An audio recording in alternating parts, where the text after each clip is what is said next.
Long before GPS, there was an invisible, unwritten map of the modern city that existed only inside the minds of a few gatekeepers, and without it, you were completely blind to how the world actually functioned. During the chaotic post-war suburban boom, official maps were obsolete the moment they were printed, leaving a shadow network of radio dispatch drivers to run a vital, load-bearing system that modern technology has now completely erased from human history. To understand the hyper-local human intelligence we sacrificed for the convenience of the algorithm, we have to look at a single, forgotten shift. 7:40 in the evening, October 1962.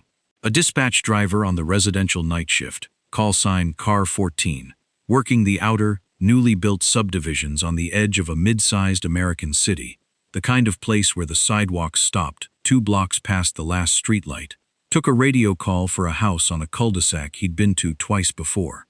The dispatcher read the address once. Car 14 didn't ask for the cross street. He knew which side of the block had house numbers that ran backward, and he knew that the house the dispatcher was describing sat at the exact point where the paved road gave way to gravel the city hadn't gotten to yet.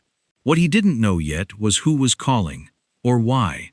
Only that in this neighborhood, at this hour, on a weeknight, a call almost always meant one of 3 things, and he'd have his answer before he cleared the driveway.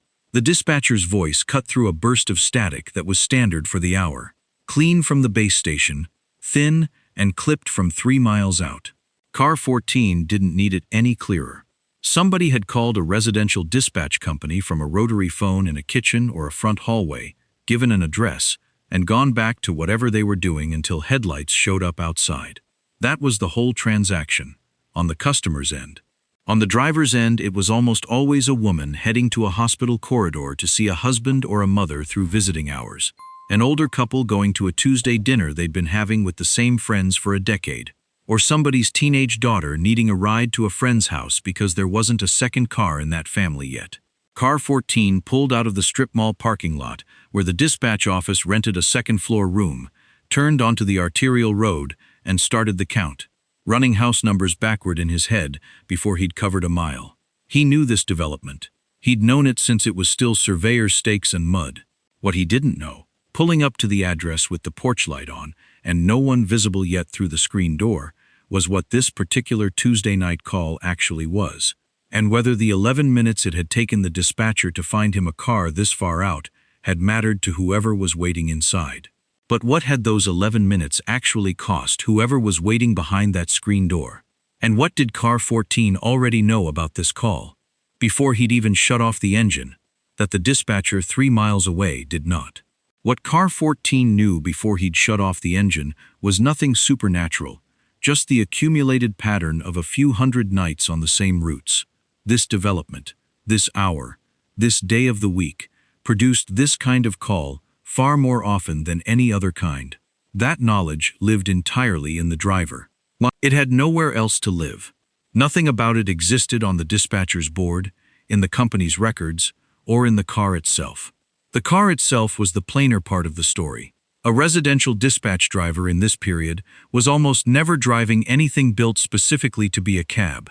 Fleet sedans from Ford, Chevrolet, and Studebaker, the same 4-door bodies sold to any private buyer, supplied a large share of American taxi fleets through the 1950s, factory-ordered in taxi-duty trim rather than built as a separate vehicle class.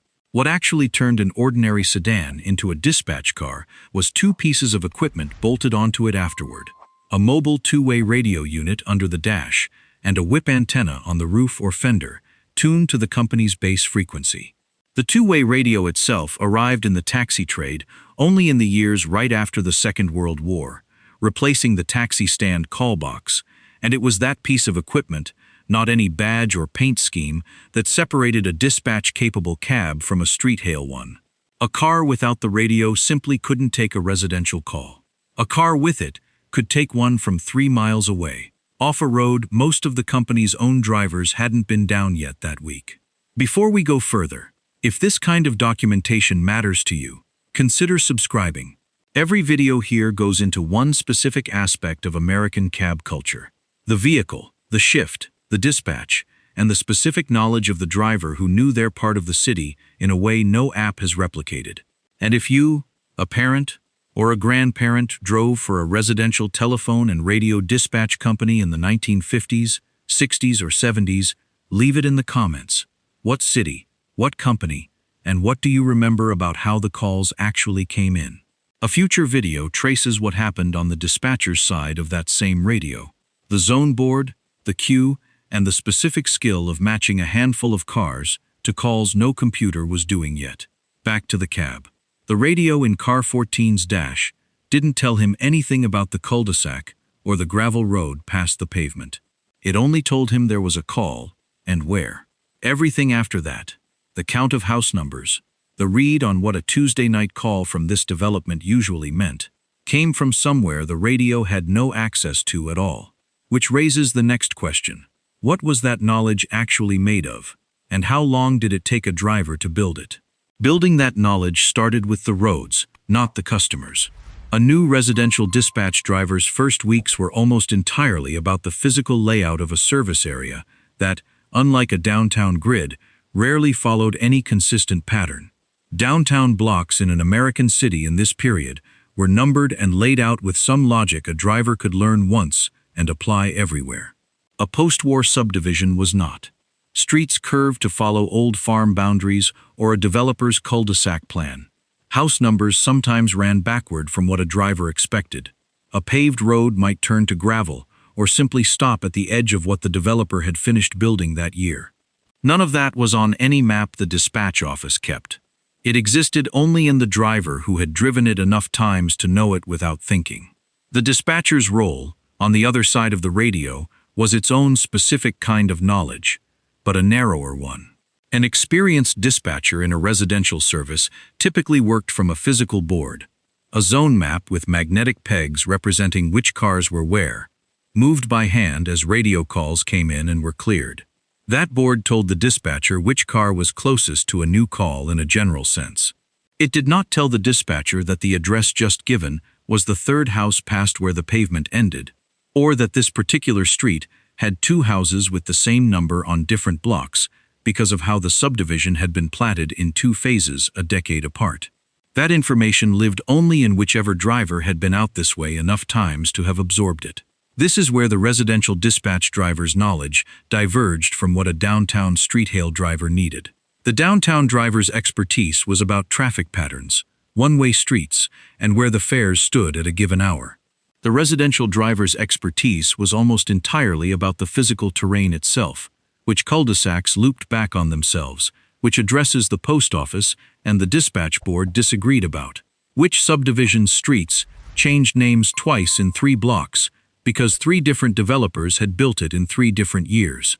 A driver who worked this territory for 6 or 7 years accumulated something closer to a private map of houses that didn't yet exist on any published one, updated constantly, corrected by memory, and never written down anywhere the company could keep if the driver left. But what did all that unwritten terrain knowledge actually mean for the passenger on the other end of the call, the one waiting at home, with no way of knowing whether the car heading toward them was driven by someone who'd covered this block 100 times, or once? For the passenger, none of that terrain knowledge was visible. What was visible was simpler: a phone call, an address given once, then waiting, kitchen table, porch step, screen door, for headlights to show up. That was the entire appeal of residential dispatch service over the alternative, which in most of these neighborhoods wasn't a competing cab company, but no cab at all. Street hailing didn't work in a subdivision with no foot traffic and no reason for a cab to be circulating past a given house at a given hour. The dispatch call was the only way most residential customers in this period ever got a cab to their door. And the comfort of that, not standing at a curb, not walking to a main road first, was real. What that comfort cost was predictability. A downtown fare hailed from a curb could see how many empty cabs had already passed. A residential fare on the phone had no way to judge how far away the nearest available car actually was, whether the dispatcher's zone board was accurate at that moment, or whether the driver assigned to the call was someone who knew the specific cul-de-sac, or someone who'd have to circle the development twice reading street signs in the dark. The same call, on 2 different nights, could produce a car in 6 minutes or a car in 25, and the passenger had no way to know in advance which night this was going to be. Documented accounts of dispatch-era residential taxi use consistently described this as the trade a customer accepted without much complaint. An unpredictable wait in exchange for a ride that started at the front door rather than somewhere the customer first had to reach on foot. For an older couple heading to a Tuesday dinner, or a woman getting to a hospital's visiting hours before they closed, the wait mattered, but the door-to-door pickup mattered more. It was, in a specific and unglamorous way, the entire reason the service existed. Not speed, not luxury, but reach. Access to a car in a part of the city the rest of the taxi system rarely bothered to serve. Which raises the next question. What did that access actually change about how people in these neighborhoods lived? What could someone do, on an ordinary Tuesday in 1962, that they couldn't have done without a telephone and a two-way radio standing between them and a car? Before you can understand what that access actually changed, you need to understand what the post-war American suburban boom did to a city's transportation options. Between the late 1940s and the 1960s, American cities added residential development at the edges faster than they added the sidewalks, streetlights, and bus routes that would have made those edges walkable or transit accessible. A family in a brand new subdivision might have one car, used by whoever drove to work.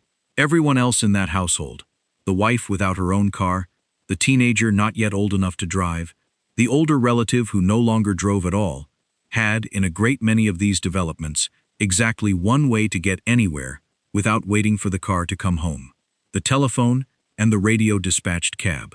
That's what the access changed. It didn't replace downtown taxi culture. The two systems ran in parallel, serving almost entirely different populations at almost entirely different hours.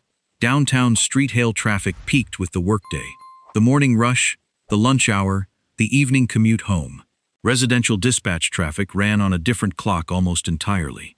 Evening medical visits, after-dark social trips, daytime errands for someone without a car during the hours the household's one vehicle was gone at a job.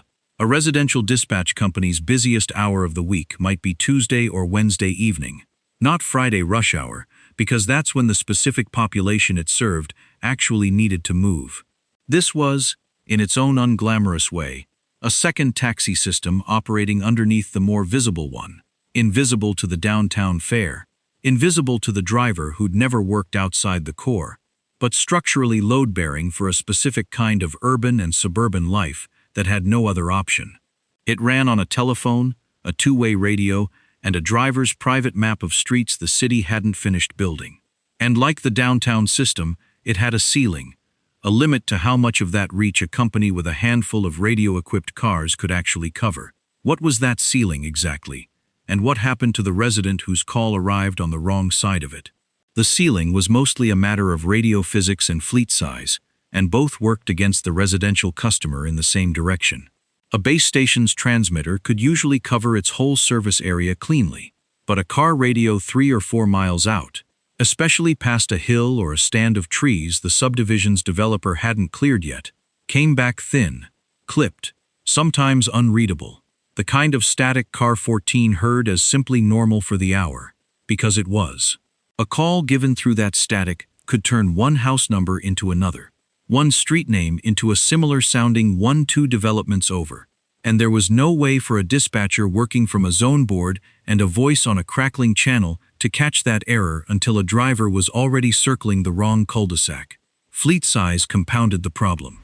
A residential dispatch company typically ran far fewer radio-equipped cars than a downtown fleet. The economics of a low-density area didn't support more, so a company had to be selective about how many drivers it kept out in the far reaches of its territory at any given hour. On a slow Tuesday, that might mean 2 or 3 cars covering a service area of a dozen subdivisions. On a night when several calls came in close together, after a school event let out, or during a stretch of bad weather that kept people off the road entirely except by cab, the same handful of cars had to be stretched across distances that made a 20 or 30-minute wait not a failure of the system, but simply what the system was built to produce under load. None of this showed up as a documented complaint in the way that, say, downtown medallion economics or street hail refusal did. It showed up instead in the quieter, undocumented fact that residential dispatch service in this era was reliable in its unreliability. Customers in these neighborhoods learned to expect a real but unpredictable wait, learned which evenings were likely to be slow for the company, and built their calls around that expectation rather than around a promise the company never made. The system's limitation wasn't a flaw anyone was trying to hide. It was simply the honest ceiling of what a telephone, a radio, and a handful of cars covering a wide, low-density territory could deliver. But that ceiling was already being pushed against by the 1970s, as more of these neighborhoods filled in and more companies competed for the same calls. Which raises the question of what actually broke the system open, decades later, and replaced the driver's private map with something else entirely. What eventually replaced the driver's private map wasn't one invention, but a slow layering of systems across roughly 2 decades. Computer-aided dispatch, software that could log a call, hold it against a list of available drivers, and assign it without a human working a zone board by hand, began appearing in the taxi trade through the 1980s, after being developed first for police and emergency dispatch. For a residential taxi company, that shift meant the zone board and the magnetic pegs gave way, gradually, to a screen. The dispatcher's job moved from tracking cars by memory and voice to managing what a system already knew. Mobile data terminals followed through the late 1980s and into the 1990s, letting a driver receive a job as text on a dashboard screen instead of a voice call through static, which solved, almost incidentally, the exact problem that had put Car 14's cul-de-sac call at risk decades earlier. An address read once through a bad radio connection, transcribed by ear, and hoped for. A screen didn't mishear a street name. GPS-based tracking arrived after that, through the 1990s and into the 2000s, finally giving a dispatch system something the zone board, with its hand-moved pegs, had only ever approximated. An actual, continuously updated location for every car in the fleet, rather than a driver's last radio check-in. Each of these layers solved a specific, documented failure of the system that had come before it. The mishearing, the guesswork, the zone board's approximate accuracy. What none of them solved, because it wasn't the kind of problem a screen could solve, was the private terrain knowledge itself, which cul-de-sac looped back, which house number ran backward from what the street implied, which gravel extension past the last streetlight belonged to which development. That knowledge had never been the dispatch system's to fix. It had always lived in the driver. And as computer dispatch, then GPS, then eventually app-based rideshare took over the job of matching a call to a car, the question of who was actually building that terrain knowledge, and whether anyone still needed to, became a different question entirely. Once GPS could find any address without a driver ever having been there before, what happened to the residential customer who used to depend on a driver who had?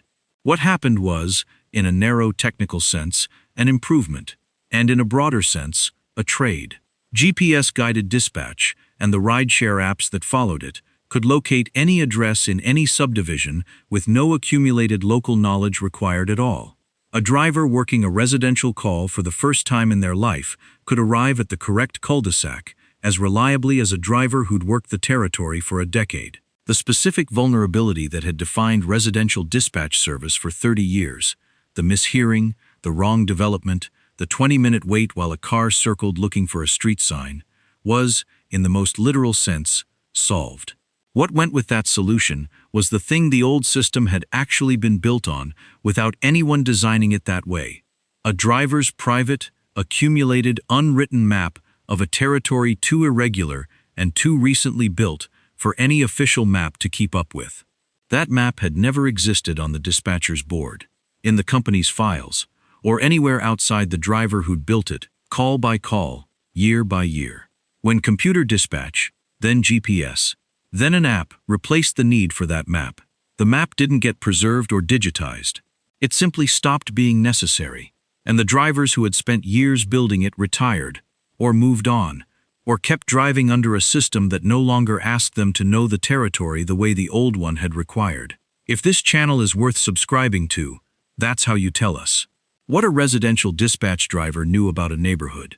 The gravel past the pavement, the numbers running backward, the block that dead-ended after 9, is knowledge no app has ever had to build, because by the time the app existed, it had already made that knowledge unnecessary. And if you have a residential cab story from this era, as a driver, as a customer waiting at home for headlights, or as someone whose family ran or drove for one of these dispatch companies, write it in the comments. If you or someone in your family drove for a residential telephone and radio dispatch company in the 1950s, 60s, or 70s, which city, which company, and what do you remember about how the calls actually came in? Car 14 kept driving that same residential territory for another 11 years before the company he worked for was bought out and folded into a larger regional fleet running computer dispatch.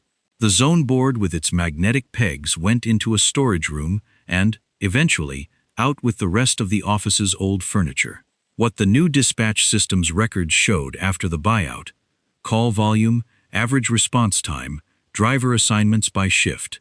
What those records never showed: which cul-de-sac looped back on itself, which house had 2 numbers because of how the subdivision had been platted twice, which gravel road past the last streetlight belonged to which development, and which nights, on this territory, at this hour, a call almost always meant a hospital, a Tuesday dinner, or a teenager without a second car. That went with the drivers who'd built it. The next generation of drivers, working the same territory under a system that could locate any address without them, never had to learn it at all, and never quite knew, in the same way, what they hadn't needed to learn.